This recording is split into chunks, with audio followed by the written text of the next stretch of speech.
नमस्कार, मैं हूं आपके साथ अंजना शर्मा और आप देख रहे हैं देवी पूजक टाइम्स।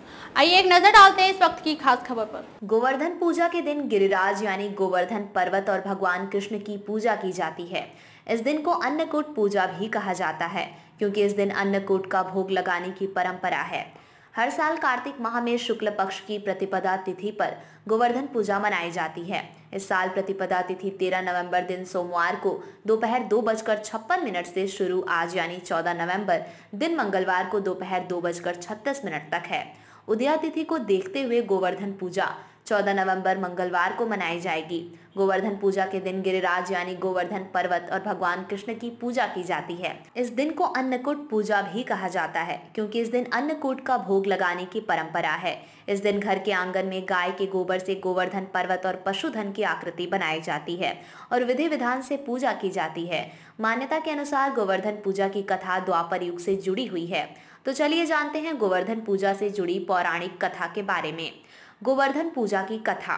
पौराणिक कथा के अनुसार एक दिन श्री कृष्ण ने देखा कि सभी ब्रजवासी तरह तरह के पकवान बना रहे हैं। पूजा का मंडप सजाया जा रहा है और सभी लोग प्रातः काल से ही पूजन की सामग्री एकत्रित करने में व्यस्त हैं।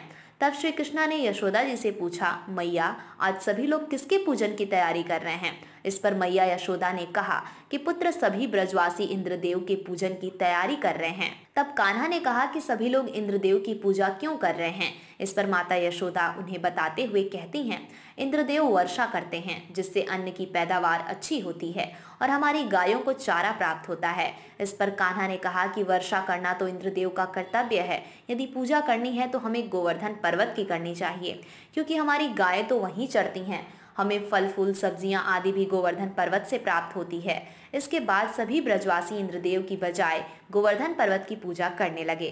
इस बात को देवराज इंद्र ने अपना अपमान समझा और क्रोध में आकर प्रलयदायक मूसलाधार बारिश शुरू कर दी जिसमें चारों ओर त्राही त्राही होने लगी। सभी अपने परिवार और पशुओं को बचाने के लिए इधर उधर भागने लगे। तब ब्रजवासी कहने लगे कि ये सब कृष्णा की बात मानने के कारण हुआ है, अब हमें इंद्रदेव का कोप सहना पड़ेगा। इसके बाद भगवान कृष्ण ने इंद्रदेव का अहंकार दूर करने और सभी ब्रजवासियों की रक्षा करने के लिए गोवर्धन पर्वत को अपनी उंगली पर उठा लिया।